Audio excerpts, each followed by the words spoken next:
Episode की शुरुआत में हमें 3 दिन बाद का सीन दिखाया जाता है, जहां पर हमारा मेन कैरेक्टर और उसकी बहन बस में बैठी हुई होती है।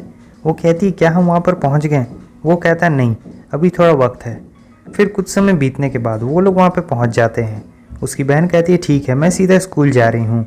इस तरफ हमें दिखाया जाता है कि वूजी साइकिल पर मोबाइल चलाते चलाते जा रहा होता है और एक बूढ़ा उससे कहता है ए जवान लड़के, ऐसे सड़क पर मोबाइल चलाते चलाते साइकिल मत चलाया करो। अच्छा ये बताओ तुम में से कितने लोग हैं जो रोड पे चलते चलते मोबाइल चलाते हैं। नेक्स्ट सीन में हम देखते हैं कि वो वापस से सू विला में पहुंच चुका होता है। अंकल भी वहीं पे होते हैं। वो कहते हैं मिस्टर वूजी आप वापस आ ही गए। हमें ये बताया जाता है कि पिछली रात वूजी को अंकल का कॉल आया हुआ होता है, क्योंकि कोई इनकी बेटी को जान से मारने की फिर से कोशिश कर रहा था और इसी सिलसिले में वूजी जल्द से जल्द यहाँ पर आ गया। अंकल उससे कहते हैं कि आपको इतनी जल्दी यहाँ पे बुलाने के लिए मुझे माफ़ कर दीजिएगा, आपको बहुत परेशानी होगी। वूजी कहता है नहीं कोई बात नहीं है, वैसे भी मेरा 1 महीना का छुट्टी ख़त्म हो चुका है और स्कूल भी अब खुलने वाले हैं। वो ये कह ही रहा होता है तभी कोई चीज़ आती है और उसके चेहरे पर ज़ोर से टकरा जाती है। ये कोई और नहीं वही लड़की होती है। वो कहती है तो तुम फाइनली आ ही गए। वो लोग भी वहाँ पर होते हैं और वूजी कहता है ओह तुम लोग भी यहाँ पर हो। मास्टर कहते हैं क्या आपने हमसे ये नहीं कहा था कि जब आप यहाँ से चले जाएंगे तो हम मिस और उनके फादर का ध्यान रखें।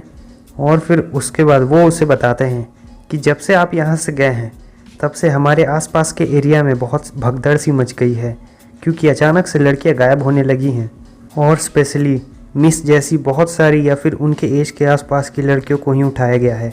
तो हमें इन लोगों पर ज़्यादा ध्यान रखने की ज़रूरत है।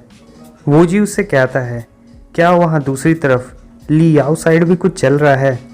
वो कहता है हाँ वहाँ पर भी हमले होते जा रहे हैं, लेकिन मिस ली लगता है उनके पास कोई मैजिकल ख़जाना है, क्योंकि कोई भी अगर उन पर हमला करने की कोशिश करता तो उनके चारों तरफ से रोशनी निकलने लगती और वो बच जाती। मिस्टर वूजी आपको दूसरे लोगों की चिंता करने की कोई ज़रूरत नहीं है, क्योंकि हमारे आदमी पहले से ही वहाँ पर तैनात हैं। वूजी कहता है आप लोगों का बहुत बहुत शुक्रिया, आप लोग इतनी मेहनत कर रहे हैं और अब जब मैं वापस आ चुका हूँ तो आपका काम अब मैं संभाल लूँगा।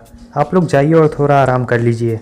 बॉस कहते हैं चलो ये तो बहुत अच्छी बात है, अब जब आप वापस आ ही चुके हैं तब हम भी थोड़ा सा आराम कर लेते हैं, क्योंकि हम लगातार बहुत दिनों से बिना सोए हुए आराम कर रहे हैं और ऐसा लग रहा है कि मेरे सर के बाल भी उड़ने वाले हैं अब।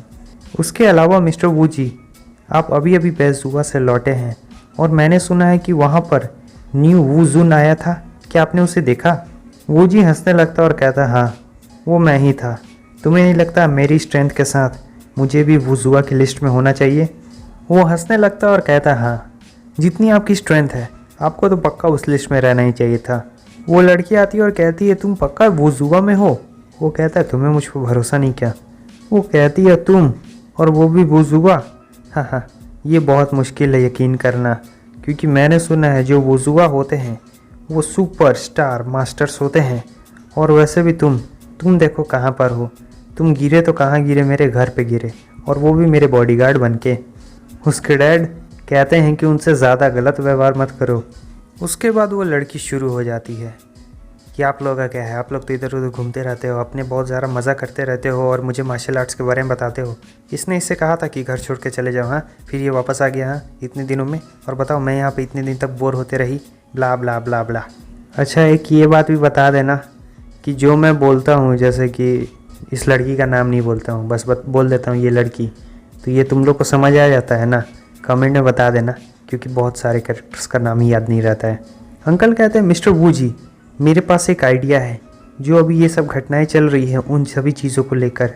वो कहते हैं कि वो अपनी बेटी को यहाँ के सबसे बेस्ट यूनिवर्सिटी में डालेंगे, और क्योंकि वूजी भी वहीं पे जाएगा तो ये ज़्यादा अच्छा रहेगा कि वो हमेशा उसके साथ ही रहेगा और उसका बॉडीगार्ड रहेगा। वूजी ज़ोर से चिल्लाता और कहता है क्या मैं भी वहाँ पे एडमिशन ले सकता हूँ? और वो सोच रहा होता है अगर पैसा हो तो क्या कुछ नहीं किया जा सकता है। और उसके बाद अंकल उसे एक पर्सन के बारे में बताते हैं जिनका नाम होता है LIU। वो ल्यू फैमिली से बिलोंग करते हैं और वो अपनी सक्सेस को सेलिब्रेट कर रहे हैं, इसलिए वहाँ मार्शल आर्ट्स के बहुत बड़े बड़े फैमिलीज़ जा रहे हैं। अंकल भी प्लानिंग कर रहे हैं कि वो कल वहाँ LIU वाले फैमिली के पास जाएंगे, तो क्या वूजी भी उनके साथ आना चाहेगा? वो लड़की कहती है मैं तो वहाँ जा रही हूँ। वूजी कहता है तो ठीक है मैं भी वहाँ पर चलूँगा। सीन चेंज होता है, हमें लियू फैमिली के मैंशन को दिखाया जाता है। सभी लोग वहाँ पर आ चुके होते हैं और उस जगह काफ़ी भीड़ भी इकट्ठी हुई होती है। वूजी के बगल में जो बूढ़ा होता है वो कहता है, मुझे ऐसा लगता है यहाँ के जो लोग हैं वो कुछ ज़्यादा ही पागल है। ये लोग बेवकूफ़ों के अलावा कुछ भी नहीं है।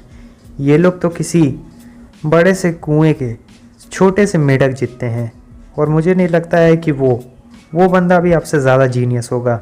जबकि आप वो जोन में इंटर कर ही चुके हैं तो आप इसे पब्लिक क्यों नहीं कर देते हैं? क्या हुआंग फुआंग आपसे कंपेयर करेगा? वूजी कहता है, फेम और फॉर्च्यून ये सब मेरे लिए नहीं बने हैं। उन लोगों का बहुत अच्छे तरीके से स्वागत किया जाता है। वहाँ पर कुछ और भी बड़ी फैमिलीज आई होती है। वो लड़की वूजी से कहती है, क्या मतलब फेम और फॉर्च्यून तुम्हारे लिए नहीं बने हैं? तुम सीधा सीधा ये क्यों नहीं कह देते हो कि तुम्हें उन सभी चीज़ों से बहुत ज़्यादा दिक्कत होती है? वूजी उससे कहता है, तो तुमने मुझे पकड़ ही लिया। अंकल और वो बुढ़ऊ बैठ जाते हैं। वो बुढ़ऊ वूजी को भी कहते हैं कि आप प्लीज़ बैठ जाइए, लेकिन वूजी कहता है, नहीं मैं ऐसे ही ठीक हूँ। अब यहाँ पर ये जिनका घर होता है मिस्टर लियू वो आने लगते हैं और उनके साथ साथ पीछे उनके दो खास आदमी भी आ रहे होते हैं।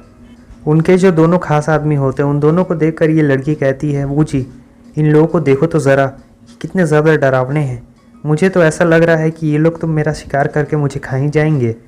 वो लियू कहते हैं, आप सभी लोग यहाँ पर आए हैं, आप सभी लोगों का बहुत बहुत शुक्रिया। ये एक और बंदा होता है जो दूसरी फैमिली से होता है। ये अपनी फैमिली की तरफ से इन्हें कॉन्ग्रेचुलेशन करने आया होता है क्योंकि ये अभी अभी वूज़ुआन में इंटर किए हैं मिस्टर लियू।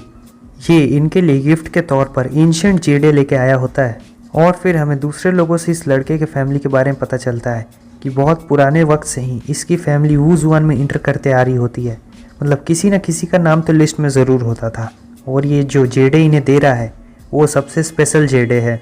ग्रैंडपा कहते हैं, जियांग नी लू ये नंबर 7 पे है वूज़ुआन की लिस्ट में। मिस्टर लू कहते हैं, ओह तो तुम वू के बच्चे हो। जब मैंने तुम्हें पहली बार देखा था तब तुम बहुत ज़्यादा छोटे थे, अब देखो तुम कितने बड़े हो गए हो। तुम्हारे ग्रैंडपा कैसे हैं?